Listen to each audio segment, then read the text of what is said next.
Hello students, welcome or welcome back to my channel. I'm CS Jaspreet. I hope that you all are doing well and you're preparing for your upcoming attempt. And I am here with part 2 of audit committee video and the second video of this series as well. Thank you so much for showing so much love on the previous video और मुझे पता है जैसे जैसे बच्चों के exams पास आएंगे वो ये वीडियोस जो हैं उनके लिए बहुत ज़्यादा हेल्पफुल रहने वाली हैं। सो आज हम पार्ट 2 करने वाले हैं ऑडिट कमेटी का। लेकिन अगर आप पहली बार मेरे चैनल पे आए हो, I am CS Jaspreet Dhanjal. I am an Unacademy plus educator for CSET and CS professional students. और ये जो टॉपिक्स मैं यहाँ पे करवा रही हूँ सीरीज़ में, ये CS CS CM में सबके लिए ही बेनिफिशियल है। ये सीरीज़ 1 मई को स्टार्ट हुई है। अगर आपने नहीं देखी, गो ahead and watch all the videos. So part 2 में हम क्या देखने वाले हैं, इससे पहले आप पार्ट 1 ज़रूर रेफ़र कर लेना, जिसका लिंक जो है मैं आपको ऊपर स्क्रीन पे दे दूँगी या फिर वो एंड ऑफ द वीडियो पे आपको मिल जाएगा। Right now today we'll talk about the omnibus approval. सबसे पहले ओमनीबस अप्रूवल होता क्या है। ओमनीबस अप्रूवल एक तरीके से ब्लैंकेट प्री एक्टिविटी अप्रूवल होता है। Right blanket pre activity approval का मतलब है ऑडिट कमेटी कुछ चीज़ों के लिए पहले ही अप्रूवल दे देती है for the related party transactions. तो कुछ ऐसे रिलेटेड पार्टी ट्रांजैक्शंस हैं जिसके लिए ऑडिट कमेटी के पास पावर होती है, वो पहले ही उन्हें ब्लैंकेट प्री एक्टिविटी अप्रूवल जो है वो दे देती है, यानी कि पहले ही अप्रूवल दे देना। ये रूल 6A में मेंशन्ड है। Audit committee must after obtaining the approval of board. मैं हमेशा एक चीज़ बोलती हूँ बच्चों को कि कमेटी के पास एज सच कोई बहुत बड़ी पावर नहीं होती। कमेटी सिर्फ वही चीज़ करती हैं जिसके लिए उन्हें डेलीगेट किया जाता है। तो सबसे पहले अप्रूवल होना चाहिए बोर्ड का ऑडिट कमेटी के पास। स्पेसिफाई द क्राइटेरिया, तो फिर ऑडिट कमेटी जो है क्राइटेरिया स्पेसिफाई करेगी ओमनिबस अप्रूवल के लिए। The transactions to be entered which need to include the following conditions. तो किसी भी ओमनिबस अप्रूवल के लिए क्या क्या चीज़ें आपको ऑडिट कमेटी को बतानी पड़ेंगी, उसमें वो आप देखिए। सबसे पहले maximum value of the transactions. किसी भी ट्रांजैक्शन की मैक्सिमम वैल्यू कितनी होगी इन एग्रीगेट, यानी कि in total, which can be allowed under the omnibus route in a year. एक साल में टोटलिटी में कितने ट्रांजैक्शंस के लिए अप्रूवल, उन्हें कितने अमाउंट के, कितने वैल्यू के ट्रांजैक्शंस के लिए उन्हें अप्रूवल मिल जाएगा। उसके बाद पहले टोटल में, दूसरा मैक्सिमम वैल्यू पर ट्रांजैक्शन। पहले टोटलिटी में बताना है कि टोटल साल में आपने कितना खर्चा करना है, कितने ट्रांजैक्शंस की अप्रूवल देनी है। दूसरी चीज़ पर ट्रांजैक्शंस कितना अलाउड है एक एक ट्रांजैक्शन का। And extent and manner of disclosures to be made to the audit committee at the time of seeking omnibus approval। और जब भी related party transaction से related omnibus approval seek करनी है तो उस वक्त audit committee को क्या क्या disclosures देने ज़रूरी हैं। total value, पर ट्रांजैक्शन वैल्यू एंड डिस्क्लोजर। सबसे पहले ये चीज। The is review at such intervals as the audit committee may deem fit. और टाइम टू टाइम जो ऑडिट कमेटी रिव्यू करती रहेगी अपने इस ओमनिबस अप्रूवल को, वो डिसाइड करना। And transactions which can not be subject, और कुछ ऐसी ट्रांजैक्शंस जो हम ओमनिबस अप्रूवल में बिल्कुल नहीं लेके आ सकते, क्योंकि ये ब्लैंकेट प्री एक्टिविटी अप्रूवल है। तो इसमें कौन सी ट्रांजैक्शंस आएंगी और कौन सी ट्रांजैक्शंस बिल्कुल नहीं आएंगी, इसके लिए भी डिफ्रेंसिएशन बहुत ज़्यादा ज़रूरी है। तो ये 5 चीज़ें हैं जो सबसे पहले देखनी चाहिए। उसके बाद audit committee need to consider the following factors when you are specifying a criteria. कुछ चीज़ें देखो जिसमें 2 चीज़ें आती। Number 1, रेपिटेटिवनेस।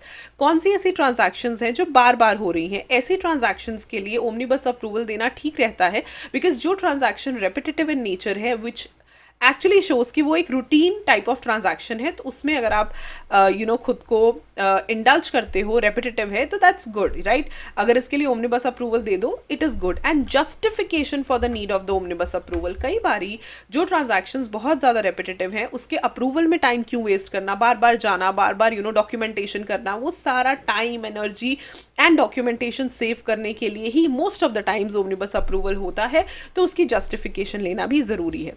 The audit committee shall satisfy itself for the need of omnibus approval for transactions of repetitive nature and such approval is in the interest of the company। तो audit committee shall satisfy itself का मतलब है कि उन्होंने इस चीज़ को justify करना और समझना है कि नंबर 1 omnibus approval जो है वो repetitive transactions के लिए हो, एंड नंबर 2 ये जो अप्रूवल है इसका फ़ायदा कंपनी को ही होगा। जैसे मैंने आपको बोला कि टाइम, एनर्जी, रिसोर्सेज सब बचेंगे। ओमनिबस अप्रूवल शैल कंटेन और इंडिकेट, क्या क्या चीज़ें उसमें होनी चाहिए। Name of the related parties, किन के बीच में ये नॉर्मली रहता है, like what is the name of those parties, nature and duration of the transaction, maximum amount जो हमने पहले ही बोला था, the indicative base price और current contracted price and the formula for variation if any। सबसे पहले किस बेस प्राइस के ऊपर ये ट्रांजैक्शंस होंगी, या करंट कॉन्ट्रैक्टेड प्राइस क्या रहेगा, या फिर अगर कोई वेरिएशन होती है, फॉर एग्जांपल अगर कोई चेंज इन क्वांटिटी होती है किसी भी तरीके से, अगर कोई वेरिएशन होती है तो उसका क्या फॉर्मूला रहेगा, यानी कि कितना चेंज और कैसा चेंज अलाउड है वो बताओ, राइट। तो ये 4-5 चीज़ें जो हैं, 4 चीज़ें मेनली ये जो है आपने इंडिकेट ज़रूर करनी है। And any other information which seems important to the audit committee. So omnibus approval obtain करते टाइम ये सारी छोटी छोटी चीज़ों का ध्यान रखना ज़रूरी है। But provided that where the need of the related party transaction can not be foreseen and the details are not available, audit committee may make omnibus approval for such transactions subject to their value not exceeding 1 crore per transaction। लेकिन कई बारी क्या होता है, ऐसे related party transactions हैं जिसे हम नज़रअंदाज नहीं कर सकते। प्लस द पॉइंट इज कि ओमनिबस अप्रूवल देना ज़रूरी है ऐसी ट्रांजैक्शंस के लिए। May be they could be so much repetitive in nature, लेकिन हमें उसकी डिटेल्स हमारे पास अवेलेबल नहीं है, तो भी ऑडिट कमेटी के पास ये पावर है। लेकिन सिर्फ इतना ध्यान रखना है कि ट्रांजैक्शन की जो वैल्यू है, राइट, ट्रांजैक्शंस की वैल्यू 1 करोड़ पर ट्रांजैक्शन से ज़्यादा नहीं होनी चाहिए। यानी कि ऑडिट कमेटी के पास ये पावर है कि वो ओमनिबस अप्रूवल दे सकते हैं अप टू 1 करोड़ पर transaction. Omnibus approval shall be valid not exceeding 1 financial year. देखो हर साल के लिए नई नई ओमनिबस अप्रूवल लेने की ज़रूरत है। सो एक ही फाइनेंशियल ईयर के लिए ये स्टैंड करती है और हर फाइनेंशियल ईयर के लिए आपको फ्रेश अप्रूवल लेनी पड़ेगी। Omnibus approval shall not be made transactions in respect of selling or disposing of the undertaking of the company। अगर कंपनी की किसी अंडरटेकिंग को आप सेल ऑफ कर रहे हो या डिस्पोज ऑफ कर रहे हो, उस केस में ओमनिबस अप्रूवल्स नहीं दी जाती, because that's actually a very important criteria और उसे आराम से डिस्कस करके ही चीज़ें करी जा सकती हैं। हम उसके लिए ओमनिबस अप्रूवल नहीं दे सकते। And any other condition. So this is all about the omnibus approval, एक प्री ब्लैंकेट अप्रूवल जो रिलेटेड पार्टी ट्रांजैक्शंस के केस में ऑडिट कमेटी दे सकता है। Approval of audit committee to a related party transaction can be granted by passing a circular resolution. ऐसा क्या हो सकता है? So 188 prohibits the board from dealing with an item of business pertaining to a contract or arrangement through a circular resolution। however देखो actually 188 में board को restrict किया गया है कि जो रिलेटेड पार्टी ट्रांजैक्शंस के लिए लाइक रिलेटेड पार्टी की एज इन ट्रांजैक्शंस होती हैं वो हम सर्कुलर रेजोल्यूशन के थ्रू नहीं करते। But the law is silent on dealing with any item of business by the audit committee. लेकिन अगर टेक्निकली हम देखें, लॉ में ऐसा कुछ नहीं बताया गया कि ऑडिट कमेटी सर्कुलर रेजोल्यूशन से रेजोल्यूशन पास कर सकती है या नहीं। Now however the intention of legislature is required to be gathered from the language used, which means attention should be paid that what has been said. As a consequence, it cannot be added that law imposes any restriction. The principle applicable on meetings of the board would be applicable to the meetings of the audit committee while dealing with the items of the business on related party transactions, right? So as per the secretarial standards, audit committee should discuss the related party transactions which are not in the ordinary course of business or which are not at arm's length price basis होता है कि जो दूसरे like unknown लोगों के साथ या non related लोगों के साथ जिस प्राइस पे कम्युनिकेशन होती है, अगर उस प्राइस पे नहीं है, and not through circulation. So there is no bar of limits being passed by the circular resolution. देखो अगर तो हम by the audit committee, so basically ये चीज़ बोली गई है कि आप जो है, अगर आपको लग रहा है ऑडिट कमेटी को कि ये ऑर्डिनरी कोर्स ऑफ बिजनेस में फॉल नहीं कर रहा या आर्म्स लेंथ प्राइस पे नहीं हो रहा, तो उस केस में जो है ट्राई कि आप उस चीज़ को डिस्कस करो, राइट, रादर कि आप उसे सर्कुलर रेजोल्यूशन से पास कर दो, because the law is silent, right. So law कहीं पे भी रिस्ट्रिक्ट नहीं कर रहा, तो हम कंप्लीटली उस चीज़ को ऐसे लेट गो नहीं कर सकते। सो सिंपली 188 बोर्ड को प्रोहिबिट करता है, लेकिन ऑडिट कमेटी को वो नहीं रोकता। टेक्निकली अगर ऑडिट कमेटी चाहे तो सर्कुलर रेजोल्यूशन से ट्रांजैक्शंस को जो है पास कर सकती है, रेजोल्यूशंस को पास कर सकती है। Now related party transactions other than 188 है, so where audit committee does not approve the transaction the company needs to make recommendations to the board. So अगर 188 के अंडर कोई भी ऑडिट कमेटी जो है वो अप्रूव नहीं करती ट्रांजैक्शन को, for example, then the company needs to make the recommendations to the board. वो तो है ही, फिर वो बोर्ड के पास जाके रिकमेंडेशन करेगी। Transactions involving rupees less than 1 crore, so in case related party transactions जो कि 1 करोड़ से ज़्यादा नहीं है, is entered into by a director और officer of the company without obtaining the approval of the audit committee. Director या officer ने enter कर लिया लेकिन ऑडिट कमेटी की अप्रूवल ली नहीं, and it is not ratified. देखो पहले अप्रूवल नहीं ली, बाद में उनका रैटिफिकेशन नहीं लिया विद इन 3 months। तो 2 रास्ते आपको नजर आ गए। अगर डायरेक्टर या ऑफिसर 1 करोड़ से कम की ट्रांजैक्शन को एंटर करते हैं तो या तो वो ऑडिट कमेटी की अप्रूवल ले, नहीं लिए तो अगले 3 महीने में उनका रैटिफिकेशन ले लें. The transaction shall be voidable at the option of the audit committee. Audit committee के पास ये ऑप्शन रहेगा कि वो उसे वॉइडेबल कर सकते हैं. And if the transaction with the related party to any director or other authorized by any other director, the director concerned shall indemnify the company against any loss. आपने ये पहले भी पढ़ा है या आपने ये कंपनी लॉ में पढ़ा ही होगा कि अगर डायरेक्टर कोई ऐसी चीज़ करता है जिससे कंपनी को नुकसान होता है तो नॉर्मली वही नुकसान भरता है. इंडेमनीफाई का मतलब होता है कंपनसेट करना. अगर डायरेक्टर की इस गलती की वजह से, इस ट्रांजैक्शन की वजह से किसी और को नुकसान होता है तो डायरेक्टर ही उसे रेटिफाई करेगा. Right. Transaction between holding company and wholly owned subsidiary. तो अभी क्या हो गया, for any related party transaction other than section 188 between holding company and its wholly owned subsidiary, approval of audit committee is not required. Holding company and wholly owned subsidiary यानी कि 100% shares जो हैं वो सब्सिडरी ने hold किए हुए हैं, उस केस में ऑडिट कमेटी का अप्रूवल नहीं चाहिए. However if it is under 188, right, ये अदर देन 188 था, लेकिन अगर ये 188 के अंडर होगा फिर ऑडिट कमेटी का अप्रूवल आपको चाहिए. तो दो चीज़ें यहाँ पे आती हैं. अगर holding company and wholly owned subsidiary 188 के अलावा है, अदर देन 188 है, फिर ऑडिट कमेटी के अप्रूवल की कोई ज़रूरत नहीं है. लेकिन अगर ये 188 के अंडर फॉल करता है फिर ऑडिट कमेटी के अप्रूवल की ज़रूरत है.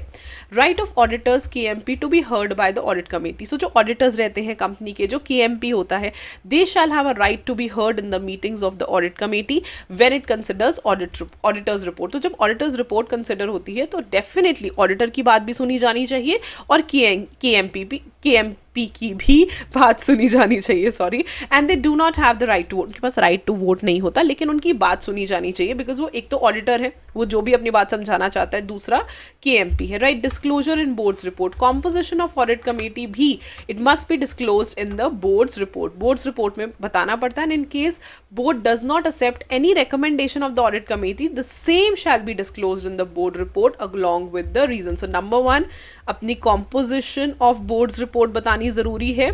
Composition of audit committee board's report में बतानी ज़रूरी है. नंबर 2, अगर कोई भी रिकमेंडेशन ऑफ ऑडिट कमेटी, उन्होंने बोर्ड को कुछ रेकमेंड किया और बोर्ड को नहीं पसंद आया, उनके पास पावर है, वो नहीं उस चीज़ को एक्सेप्ट करती, तो उनको डेफिनेटली ये भी डिस्क्लोज करना पड़ेगा और साथ में रीज़न भी डिस्क्लोज करना पड़ेगा कि क्यों उन्होंने उस चीज़ को एक्सेप्ट नहीं किया. What is the role of audit committee as prescribed under part C of schedule 2 of SEBI LODR regulations. बहुत सारे इसमें रोल दे रखे हैं. मैं क्विकली आपको एक ओवरसाइट दिलवाती हूँ. सबसे पहले, oversight of listed entities financial reporting process and disclosure of its financial information to ensure that financial statement is correct, sufficient and credible. जो कि इनका सबसे पहला फर्ज, सबसे पहली ड्यूटी होती है कि ये चेक करना कि फाइनेंशियल रिपोर्टिंग सही से हो रही है या नहीं हो रही है. देन रिकमेंडेशन, हमेशा कमेटी का वर्ड आता है तो रिकमेंडेशन ही वर्ड यूज़ करना. Please, I always tell the students, never use any other word. Committee सिर्फ रिकमेंडेशन पर्पसेस के लिए ही बनाई जाती है. For appointment, remuneration and terms of appointment of auditors of the listed entity. Approval of payment to the statutory auditors for any other services rendered by the statutory auditor. अगर कोई और services render हुई हैं तो उस payment का approval आप लीजिए बोर्ड से. Reviewing with management the annual financial statements and the auditor's report before submission to the board for approval. तो बोर्ड के पास अप्रूवल में जब फाइनेंशियल स्टेटमेंट्स जाने से पहले ये रिव्यू करते हैं. क्या क्या चीज़ें रिव्यू करते हैं? Matters required to be included in director responsibility statement to be included in board's report. उन सारे मैटर्स को देखना. अगर changes if any in accounting policies and practices and reasons for the same check करना इन चीज़ों को. मेजर अकाउंटिंग एंट्रीज चेक करना involving estimates based on exercise of judgment by management and then significant adjustments in the financial statements. वो सारी चीज़ें देखना. Compliance with listing के साथ कंप्लाइंसेस वगैरह, लॉ के कंप्लाइंसेस बेसिकली चेक करना. Disclosure of any related party transactions and any modified opinion अगर आता है ड्राफ्ट ऑडिट रिपोर्ट पे, ये सारी चीज़ें. Then reviewing with the management quarterly financial statement, यानी कि सिर्फ ईयरली फाइनेंशियल स्टेटमेंट पे ही नहीं बल्कि क्वार्टरली फाइनेंशियल स्टेटमेंट को भी रिव्यू इन्हें करना चाहिए. Reviewing with the management the statement of users, application of funds raise through an issue, like जो भी इश्यूज़ रेज किए हैं आपने, जो पैसा आया है उसे कहाँ पे यूटिलाइज़ किया है, वो फंड कहाँ यूटिलाइज हुआ है, वो सारी चीज़ें चेक करना. Reviewing and monitor auditors independence and performance and effectiveness of auditors audit process, उसकी इंडिपेंडेंस क्या है, वो किसके साथ कनेक्टेड तो नहीं है, उसका परफॉर्मेंस क्या है, एंड इफेक्टिवनेस क्या है उसके ऑडिट प्रोसेस की, approval of any subsequent modification of transaction, बाद में अगर कोई ट्रांजैक्शन रिलेटेड पार्टी के साथ मॉडिफाई हुई है उसको अप्रूव करवाना, scrutiny of inter corporate loans and investments, उसकी स्क्रूटनी करना, इन्वेस्टिगेशन करना, वैल्यूएशन ऑफ अंडरटेकिंग्स, ये हमने कल भी पढ़ा था, evaluation of internal financial controls and risk management processes, reviewing with the management performance of statutory and internal auditors, adequacy of internal control system, you know, internal auditors को देखना, statutory auditors को देखना, internal control, everything comes under them. Reviewing the adequacy of internal audit function, आपकी organization में internal audit कैसा हो रहा है ये check करना, discussion with internal auditors of any significant findings and follow up thereon, क्या significant findings रही उसके बाद और क्या क्या changes हमें करने चाहिए, reviewing the findings of any internal investigations by the internal auditors, अगर ऐसा कुछ है, कोई फ्रॉड है, कोई इरेगुलरिटी है, कोई फेलियर है, उसके ऊपर रिव्यू करना, उसे ठीक करने की कोशिश करना, discussion with statutory auditors before the audit commences, audit से पहले उनसे बात करना, उनका नेचर, उनका स्कोप ऑफ ऑडिट समझना, as well as post audit discussion, इनका सारा का सारा काम ही जब ऑडिट के आसपास घूमता है, सो मेनली ऑडिटर्स और इंटरनल कंट्रोल, इन्हीं सारी चीज़ों के साथ ये डील करते हैं. To look into the reasons for substantial defaults, अगर बहुत बड़े डिफॉल्ट्स हो रहे हैं, आप डिपॉजिटर्स को पैसा कंपनी वापस नहीं कर रही, डिबेंचर होल्डर्स को नहीं कर रही, शेयर होल्डर्स को नहीं कर रही, क्रेडिटर्स को नहीं कर रही, उसके रीजंस जानना बहुत ज़्यादा ज़रूरी है कि ऐसा कहाँ पे कंपनी लैक कर रही है.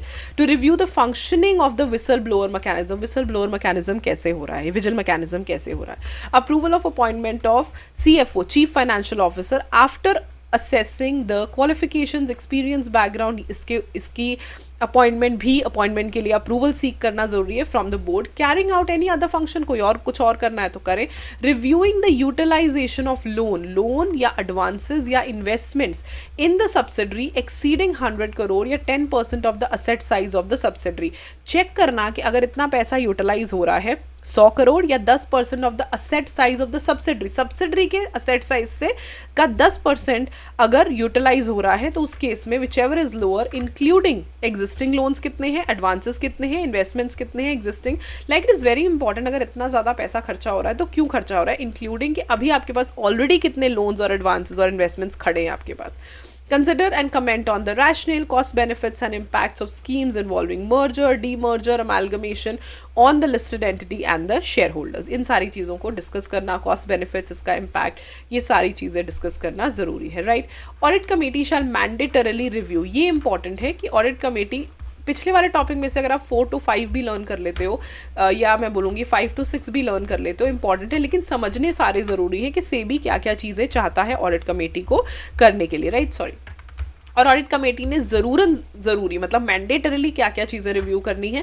Management discussion and analysis of financial condition and results of operations, जो भी काम हो रहा है उससे रिलेटेड क्या फाइनेंशियल कंडीशंस है उस पर डिस्कस करना एंड एनालिसिस करना.